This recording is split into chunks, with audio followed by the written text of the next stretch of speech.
You know, I should have seen it coming. My sister stole my fiancé just 3 days before we were supposed to say I do. So I gave her a wedding gift she'd never forget. Lily had always been the star of the family, the one who could do no wrong. She was the pretty one, the smart one, the one who lit up every room just by walking into it. While I was figuring myself out, she was out there collecting compliments and stealing the spotlight. Growing up, she treated my life like a personal shopping cart. She'd borrow my clothes like they were community property. My friends? Fair game. And eventually she graduated to my boyfriends. I still remember being 16 when she convinced Alex Rivera, the first guy I ever truly liked, to take her to prom instead of me. She told him I was crushing on someone else. He believed her. Of course he did. At 22, I left for a semester abroad in Italy, something I'd worked years to afford, and she moved right in with my college boyfriend, Ethan. Claimed she was just trying to help him cope with grief after his dad passed away. She always had a reason. And every time it happened, my parents sang the same tired chorus. She doesn't mean to hurt you, Mom would say while brushing my hair as I cried into her lap. Your sister's just magnetic, people gravitate toward her. And Dad? He'd try to soften the blow with, she's young, honey.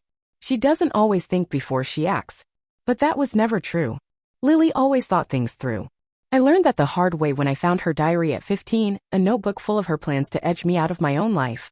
She detailed how she could win over my friends, snag opportunities that came my way, and basically become the better version of me. She even wrote about Alex.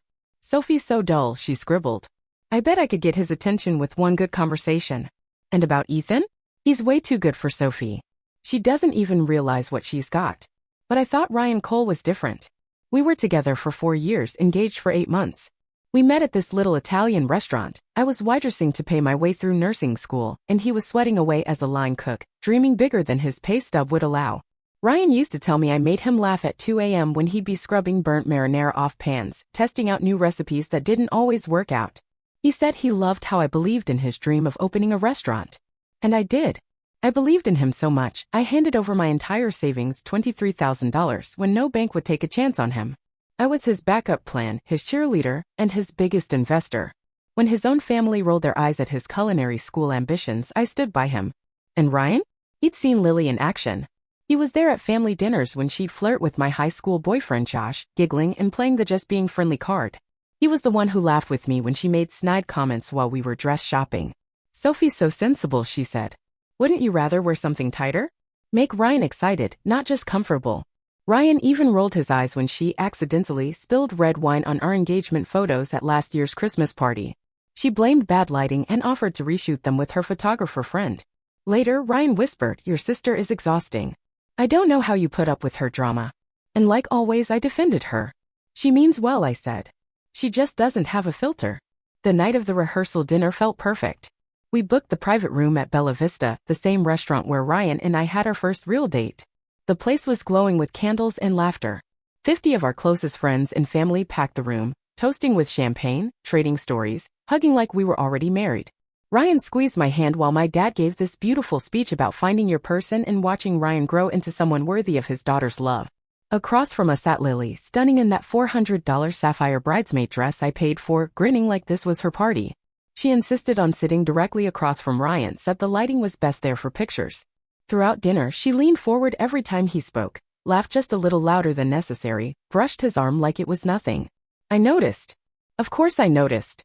When I brought it up, Ryan whispered, "She's just excited for you." Lily's always dramatic. Then came her maid of honor speech.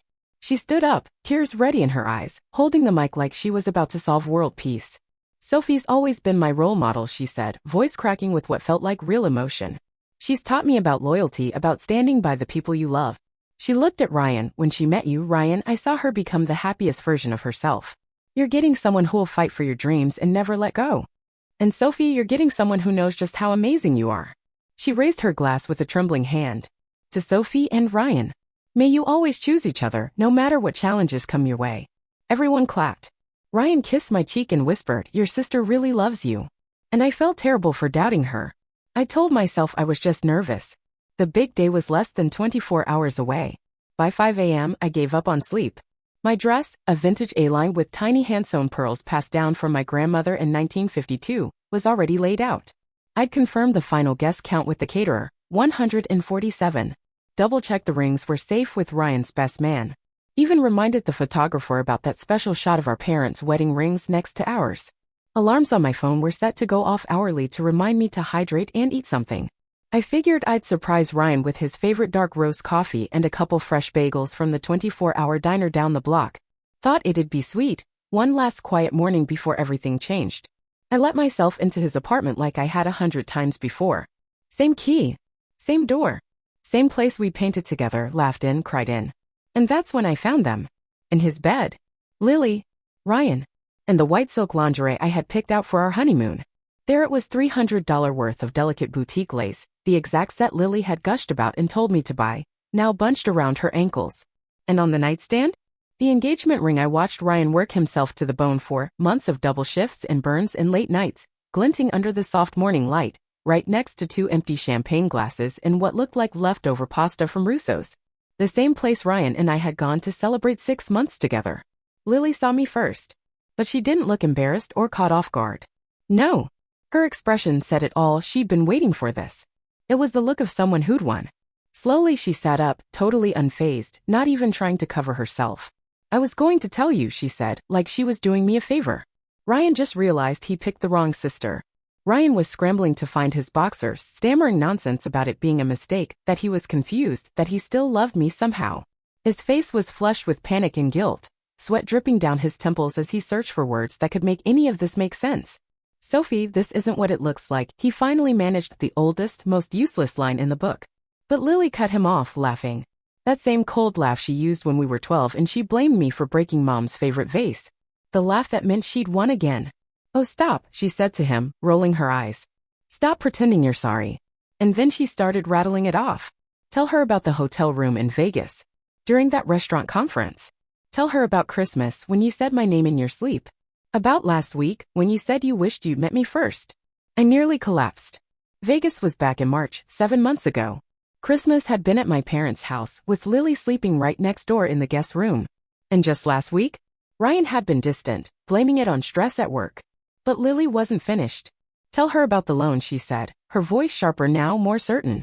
Tell her how you're using her money to open the restaurant with me. The room tilted. My $23,000.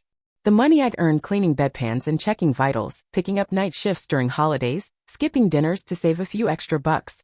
The money meant for our dream, the restaurant we were going to call Cole's Place. The one we designed together, down to the brick walls and vintage bar stools. Stop it, Lily, Ryan mumbled. But she was on a roll and loving every second. Tell her about the apartment we toured last week. The one with the huge kitchen and the garden view. Tell her how we were gonna leave right after the wedding. Take her money, start fresh in Portland. Portland. He'd mentioned it recently, said a chef buddy there had a job lined up. I'd even encouraged him to think about it. Told him maybe it'd be good for us to start somewhere new. And all this time, while I was picking flowers and comparing cake fillings, while I was organizing RSVPs and fussing over centerpieces, they were planning my downfall. The late nights Ryan claimed were spent at work? Now I could smell the truth, not the restaurant, but perfume. Lily's perfume. The sister dates she kept bailing on because she had someone new she wasn't ready to introduce? I guess she was just waiting until the wedding was over. And the photographer? The one Lily insisted we hire? Brooke Adams is amazing with candid shots, she'd said. She'll capture every special moment. Yeah. Now I got it. I didn't say a word. I just turned and walked out. Even as I took the stairs down from his apartment, I could hear them calling my name. Ryan's voice cracked as he begged me to listen. Lily's tone was sharper, like she was scolding him for still caring about me at all. Sophie, please. Ryan shouted from the window, still half naked, looking like he'd just realized everything he had was slipping through his fingers. Let me explain. I drove away slow, watching him shrink in the rearview mirror, hands on the window like that would fix anything. For 6 hours I sat in my car at Sunset Beach, the same spot where he proposed a little over a year ago. He planned the whole thing, a perfect picnic at sunset, Thai takeout, and a playlist of all our favorite songs. When he dropped to one knee, his hands had trembled. I can't picture any of this without you, he'd said. You make me better. I should have been crying. I should have been calling the florist, the bakery, the band. Instead, something cold took root inside me. Something focused. Clear. Calculated. Lily had taken from me her whole life. My clothes, my friends, my boyfriends, and every time, I'd let it slide because family forgives. But this wasn't some petty rivalry. This was my life. My money. My future. At 11 a.m. I went home. Found my parents in the kitchen in full crisis mode. My mom was on the phone with the florist, sobbing about the deposit. My dad looked wrecked, hair a mess, arguing with the caterer over the cancellation policy. Mom saw me and rushed over, mascara streaked like war paint. "Sweetheart, Ryan called," she said. He explained the misunderstanding with Lily. He said it's just cold feet. These things happen before weddings, maybe if you two just sit down and talk.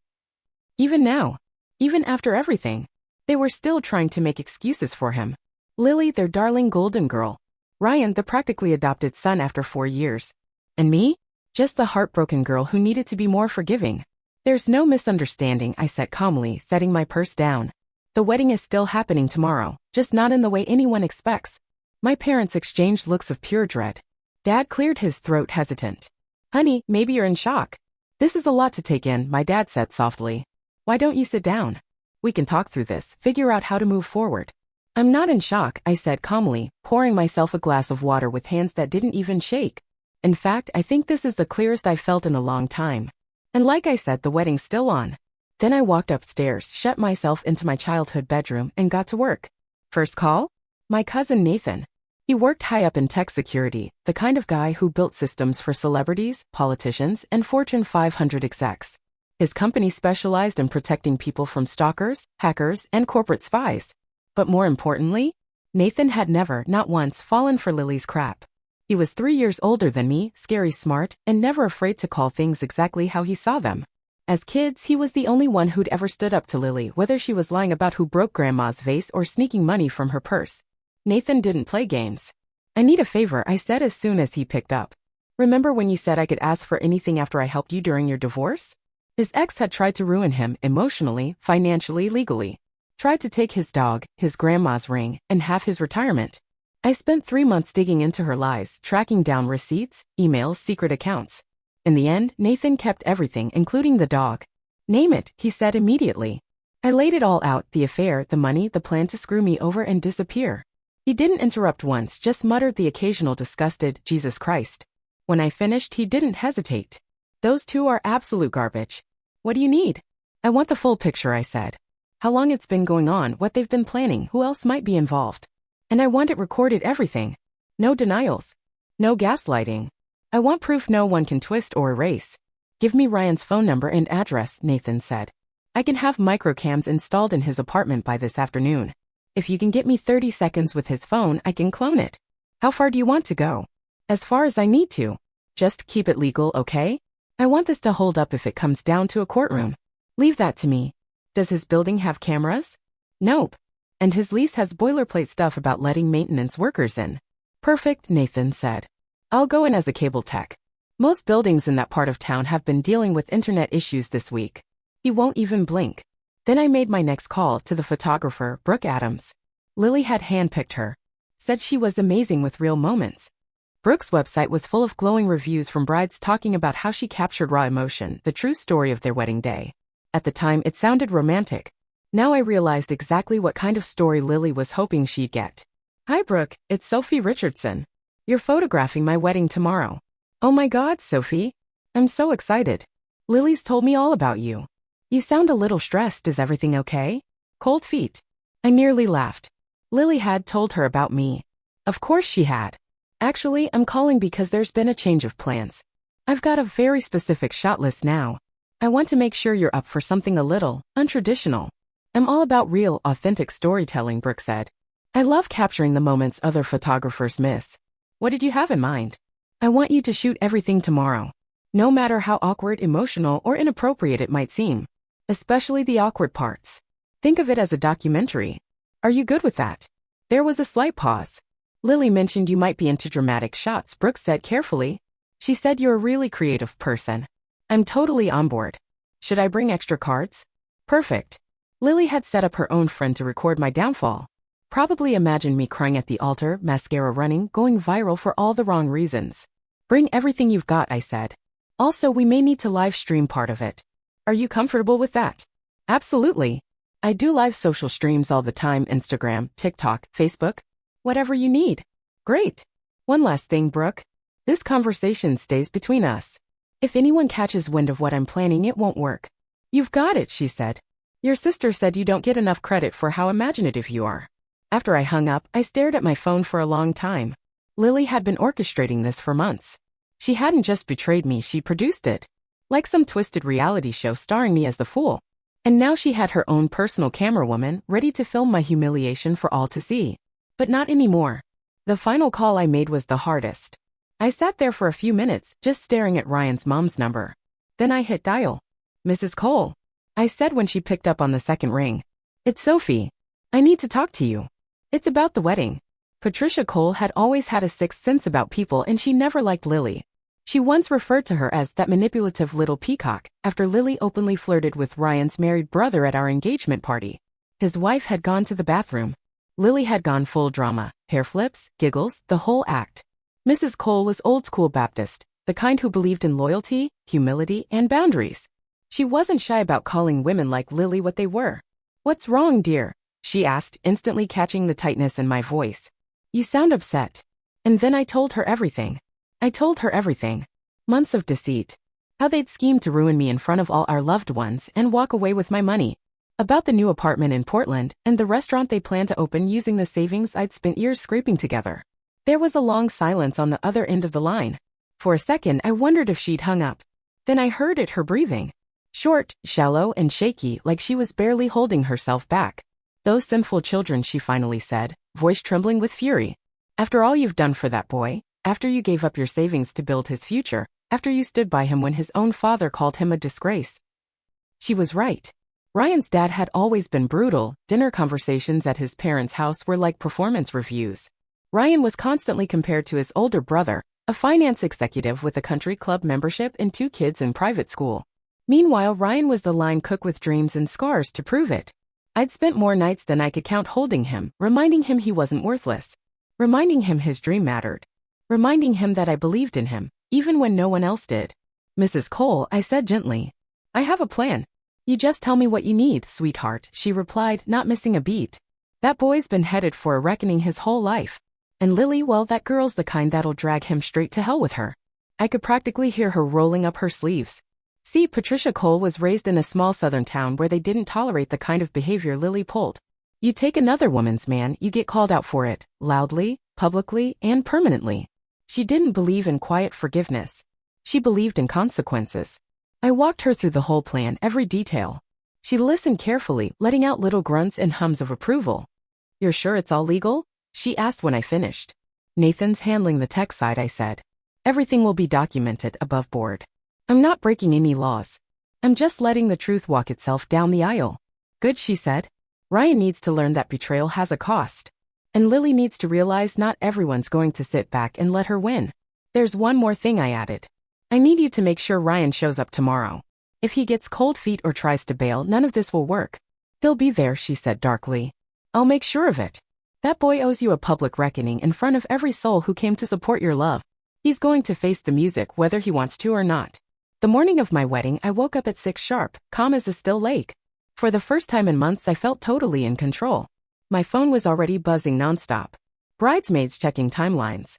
Vendors confirming delivery windows. Cousins and aunts texting for church directions. Then, at 6:15, Lily texted. "Ryan told me everything. I'm so sorry, sis. I never meant for this to happen. Can we talk before the ceremony? I need to explain." I stared at the message for a long moment. Even now, she was trying to play the victim. Hoping to draw me into one last teary heart-to-heart. Hoping I'd cancel the whole thing in secret and quietly disappear while she and Ryan rode off into their new life, funded by my money. I typed back. "Of course. See you at the church. We'll have plenty of time to talk." She had no idea I'd spent the night making sure every detail was just right for her big moment. At 3 a.m., Nathan had texted. "Package delivered. Everything's in place. You're going to love the bonus footage." Bonus footage. That meant he'd uncovered more dirt than we expected. Lily and Ryan must have gotten sloppy. Maybe they thought, once the wedding was over, they were in the clear. At 8 a.m., the glam squad arrived, hair, makeup, the works. I hadn't canceled a single appointment. I just told them we were still moving forward with some minor changes. Sarah, my makeup artist, looked me over as she blended my foundation. "You seem incredibly chill for a bride," she said, dabbing at my cheeks. "Most girls are crying or yelling or both by now." I smiled. "I'm exactly where I need to be." And I meant it. By 10 a.m., I was pulling up to St. Mary's Catholic Church in my wedding dress. The parking lot was already filling with guests, 200 people who'd taken off work, flown in from California, booked hotels, bought dresses and wrapped gifts, all ready to celebrate my fairy tale. Ryan's old college buddies were joking near the entrance, fixing their ties. My nursing school friends were taking selfies in front of the floral arch, the one I designed from scratch. Inside, Lily waited in the bridal suite. Same $400 sapphire bridesmaid dress I bought her. But for the first time in her life, she looked nervous. Really nervous. She kept checking the mirror, smoothing her hair, glancing at her phone. Fidgeting. Like somehow she knew. Her reckoning had arrived. When I stepped into the bridal suite, Lily jumped like she'd been caught red-handed. Like a kid busted sneaking cookies before dinner. Sophie, I need to explain. No need, I said gently, brushing a stray curl from her face, smoothing her hair like I used to when we were kids playing dress-up. You want Ryan?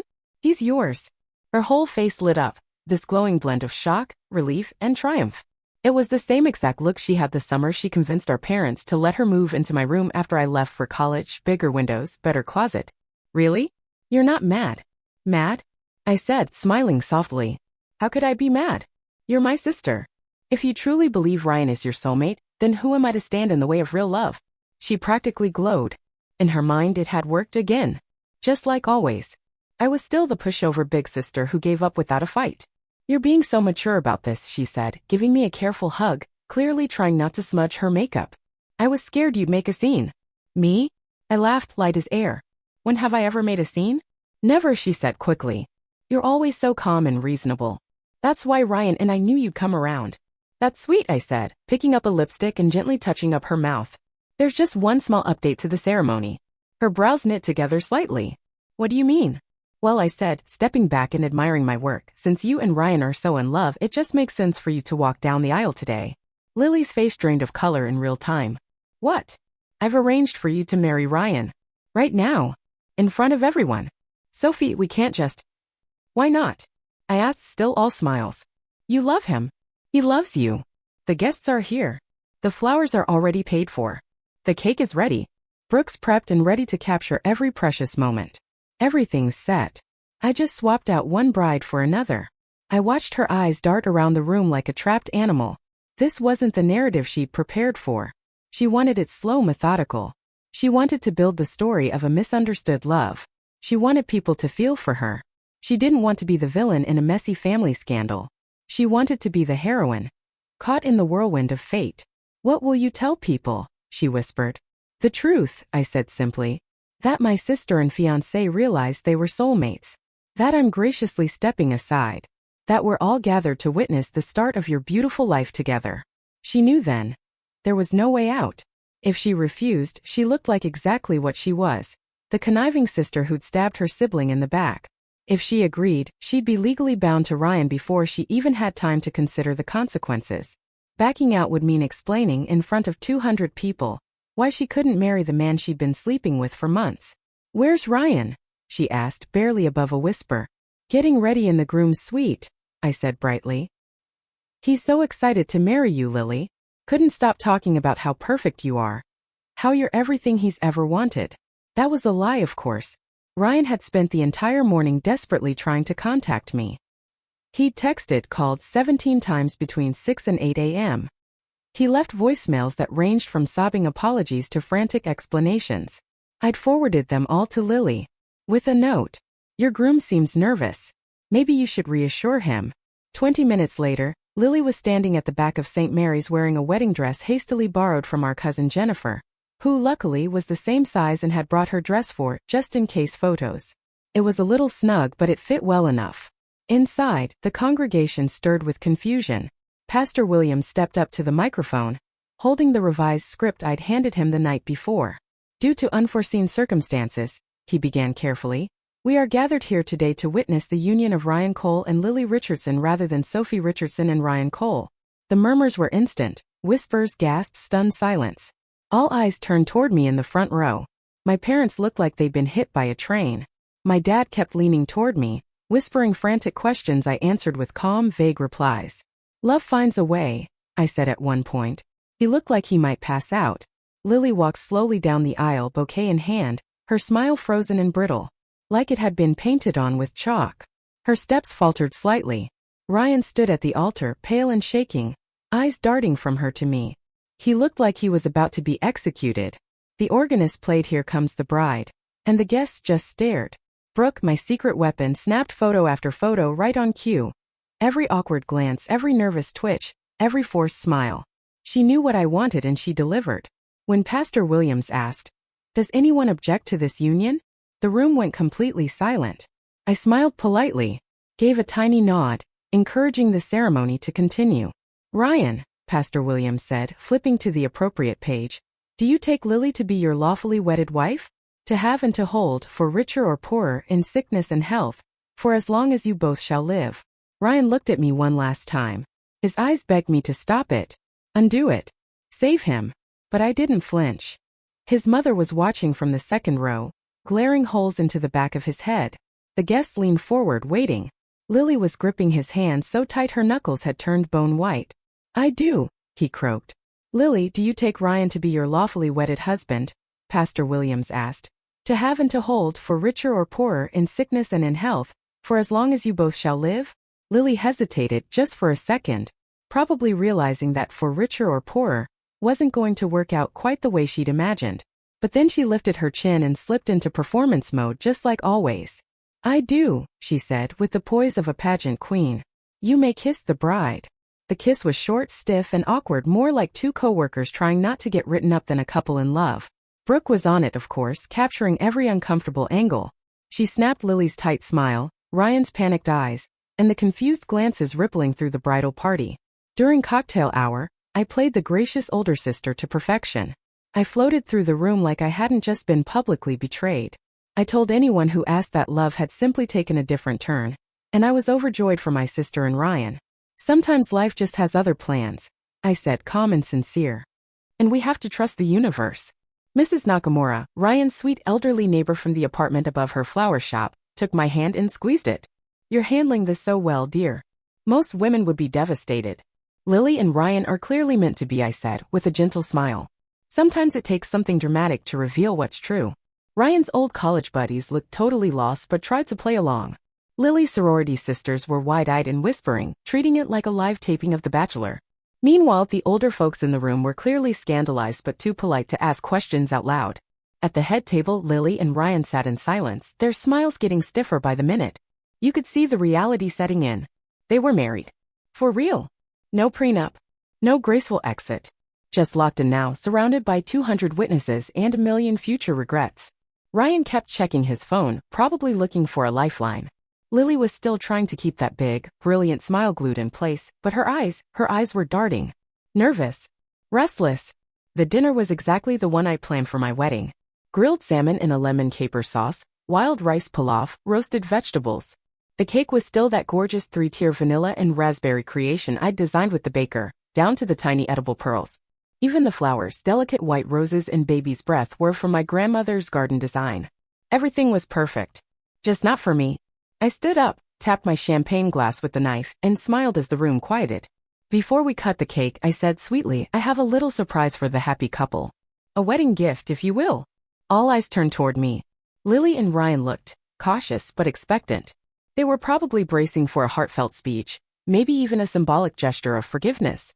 "As many of you know," I continued, "Lily and Ryan's love story didn't start today.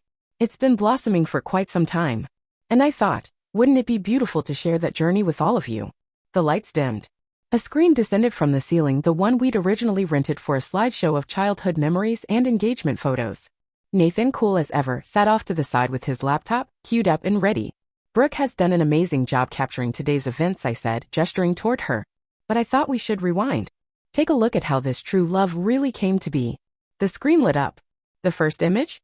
Lily and Ryan in bed, not from the morning I caught them, but from 3 months earlier. Crystal clear HD footage thanks to Nathan's hidden cameras. There they were, tangled in sheets, laughing, talking about how clueless I was. "Sophie's always been so trusting," Lily said on screen, stretching lazily across my fiancé's chest. "She doesn't have a clue. We've been planning this since March." Gasps rippled through the crowd. "Tell me again about the money," Ryan's voice said from the video. He was tracing his fingers down her spine. 23,000, she replied. "She's been saving it for years. Once we're married and moved to Portland, it's ours. She won't be able to touch a cent." More footage played. months of betrayal laid out in brutal, undeniable clarity. Ryan rehearsing his breakup speech. Lily trying on my wedding dress, twirling in the mirror like she belonged in it. Them calculating how much of the wedding they could use without having to pay for it themselves. Ryan laughing about how easily he could get me to sign over the restaurant plans. Then came the worst one from just a week ago. Lily on the phone saying Sophie's always been pathetic. She'll probably beg Ryan to take her back after the wedding. But we'll be long gone. She's too weak to fight. You could hear the air leave the room. People weren't breathing, they were gasping. Mrs. Cole stood and walked out, her face twisted in pure disgust. My parents looked like someone had taken a hammer to their ribs. Lily's friends were filming the whole thing on their phones, mouths open in disbelief. When the screen finally went black, I stepped up to the mic. Surprise! I said, bright and cheerful. I just thought everyone should know what kind of love story we were here to celebrate. And just like that, the room exploded. Guests stood up and started walking out, some of them tossing napkins onto their half-eaten plates. Ryan's groomsmen were glaring at him like they might actually throw punches. Lily had her face buried in her hands while her new mother-in-law's friends walked past us one by one, whispering harsh words about the death of decency and the collapse of traditional family values. But I wasn't done just yet. I spoke up over the noise, there's still one more gift. Right then, Nathan stood up from his seat tucked away in the corner and gave me a subtle nod. Within seconds, every phone in the room buzzed at once. I'd sent out a group text with the link to a private website. That site held the full video, along with screenshots of text messages between Ryan and Lily, proof of how they plotted to humiliate me and wipe out my savings. I smiled and said sweetly, just a little something to help everyone remember this beautiful day. The site had everything Nathan managed to gather over the past week, audio, video, all of it. There were some especially charming clips where they talked about running off to Portland with what was left of my bank account. Oh, and Lily, darling, I added, you might want to take a look at your social media. I've already tagged everyone we know. Lily checked her phone and let out a scream. The video had already gone viral, blowing up across Facebook, Instagram, and TikTok faster than she could silence the alerts. Nathan had made sure it was impossible to scrub from the internet. He'd uploaded the footage to every major platform at once and shared it with all the local gossip blogs and news outlets in town. The hashtag is our sisterly love, I said with a cheerful shrug. Feel free to leave your thoughts. Ryan finally broke his stunned silence. His face was beet red, a mix of shame and fury. Sophie, you've lost your mind. We can get this marriage annulled. Actually, I said, pulling out a thick folder stuffed with paperwork, you can't. You're both over 18, mentally sound, and you said I do in front of 200 guests. I flipped a page and continued, here in this state, consummation isn't necessary for a marriage to be legal, and there's no proof anyone forced you into anything. Nathan and I double-checked the laws. So congratulations, you're officially stuck with one another. This is revenge porn. Lily screamed, pointing at the screen where her nude image was still visible. I'll sue you. Nathan raised his voice from the back, now speaking like he was giving a closing argument in court. Actually, everything was recorded in locations where there was no reasonable expectation of privacy. Ryan's apartment lease clearly states there are security cameras in the shared spaces due to a recent string of break-ins. He held up some paperwork for everyone to see. The building management installed them legally and all the tenants signed off. Ryan agreed to it 3 months ago. And the wedding? That was a public event. You both gave consent to have it filmed. Then he raised a handful of official-looking documents. Everything here is legal and above board. I've got permits, consent forms, and legal opinions to back it all up. Ryan clutched Lily's arm, his knuckles pale with anger. We're leaving. Good call, I said, grinning. Your honeymoon suite at the Hilton is already booked. I gave it a beat, then added, non-refundable, by the way. The deluxe penthouse package, champagne, rose petals, the whole romantic cliché. Thought you'd appreciate the irony. As they bolted through the kitchen, trying to dodge the angry crowd and the wave of photographers who'd shown up once Nathan's social media posts went viral, I could hear Lily yelling at Ryan behind the swinging doors. This is all your fault, she screamed. You said she was too dumb to fight back. Ryan fired back just as loud, you're the one who wanted to rob her blind. You said it'd be easy. Their voices faded into the distance as they disappeared out into the parking lot, leaving behind a stunned room full of guests, untouched gifts, and a perfectly good 3-tier cake that no one had the appetite for anymore. It took us 2 hours to clean everything up. Folks trickled out slowly, many pausing to offer me quiet apologies, sorry for not seeing through the act sooner. Ryan's old college buddies looked the most ashamed. They admitted they'd noticed something didn't feel right but hadn't said a word because, well, they didn't want to get tangled up in relationship stuff. Mike, Ryan's old roommate from culinary school, came over and said, we should have spoken up. He's been acting sketchy for months, canceling on plans, lying about where he was. We just figured he was stressed about the wedding. Mrs. Cole was the last one to leave that night. She pulled me into a tight hug, tears welling up in her eyes. "I'm proud of you," she whispered. "You stood your ground. That boy got exactly what he deserved." "And Lily?" I asked. "She'll find out soon enough what kind of man she married," Mrs. Cole said softly. "Ryan's always been selfish and spineless. The minute life gets tough, he runs. Lily thinks she landed some big prize, but it won't take long before she realizes she married a man who'll blame her every time the world turns against him." The next morning, I woke up in my old bedroom at my parents' place, and for the first time in ages, I didn't feel that heavy anxiety sitting on my chest. My phone was blowing up, but not with the kind of messages I expected. Friends, cousins, co-workers, they were all reaching out with love and support. Turns out, a lot of folks had always had a bad feeling about Lily but never said anything because they didn't have proof. The video changed that. It confirmed all the subtle red flags people had noticed but brushed aside. Her habit of putting down other women in front of men, flirting with guys she knew were taken, constantly playing the victim while stirring up drama. Suddenly, it all made sense. Jessica, my college roommate, texted me. "I knew something was off. Remember when she tried to convince me you were talking crap behind my back? She was trying to isolate you." Ryan's restaurant investors saw the video too. Within 24 hours, $150,000 in promised funding vanished. Then Lily's law firm, one of those strict, conservative outfits that prides itself on family values, let her go. They cited moral turpitude and behavior that didn't align with the firm's Christian standards. But the message that made me laugh out loud came from Ryan's brother, Ethan. "Thank God you dodged that bullet. Ryan's been a selfish jackass since middle school. And Lily? She's the perfect match for him. Two narcissists who finally found each other. Mom's never been so happy to be wrong about somebody." 3 months later, I got a text from Lily. It read, "I want a divorce. Ryan's a nightmare. Everyone treats us like lepers. Please help me. I'll pay back the money." I took a screenshot and posted it online with the caption, "Some people really never learn. P.S. What money? I never gave you a dime." The comments were savage. The wedding video had gone beyond viral. It wasn't just our town anymore. People across the country were watching it and passing it along like some morality tale. Lily and Ryan had become internet legends, poster children for poetic justice.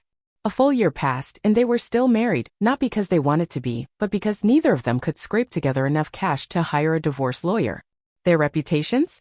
Ruined. Careers? Gone. They'd moved to 3 different states trying to escape the fallout. But Nathan's video followed them like a shadow. No matter where they went, the internet caught up. Social media algorithms kept the footage at the top of any search tied to their names. Lily had to legally change her name and ended up working behind a gas station counter somewhere in Wyoming. Ryan? He was stuck scrubbing dishes at a truck stop diner. His big dreams of running his own restaurant were dead and buried. And every time they tried to start over, someone would recognize them from that video. As for me, I spent the year healing, traveling, and building something real. I used the money I'd originally saved for Ryan's restaurant and put it toward launching my own business, consulting with hospitals to improve patient care systems. It gave me purpose again. And last month, I got engaged to Nathan, the cousin who'd stood beside me through the storm and helped pull off the perfect revenge. He understood loyalty. He had my back. And somewhere in all the chaos, our friendship turned into something much deeper. When he proposed, he smiled and said, "You know, I fell for you during the planning phase. Watching you take back control of your life like that, it was the sexiest thing I've ever seen." A few weeks after the engagement, Lily sent a snide congratulations card to my parents' house. It read, "Hope your marriage lasts longer than your ability to forgive."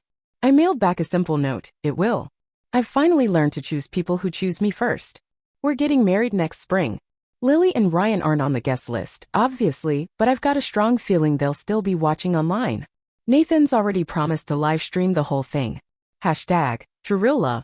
We invited everyone who attended the first wedding. They're all excited to witness a real love story this time around. Mrs. Cole's going to walk me down the aisle since my dad passed last fall. Even Ryan's college friends are coming and bringing their wives who want to meet the woman who exposed 2 master manipulators. And the best part? Every vendor from the original wedding reached out and offered their services again for free. The photographer, the florist, the caterer, they all wanted to be part of something genuine this time, not another performance. The cake designer told me this time we're making something sweet enough to erase the bitter taste of last year's train wreck. And honestly, I couldn't agree more.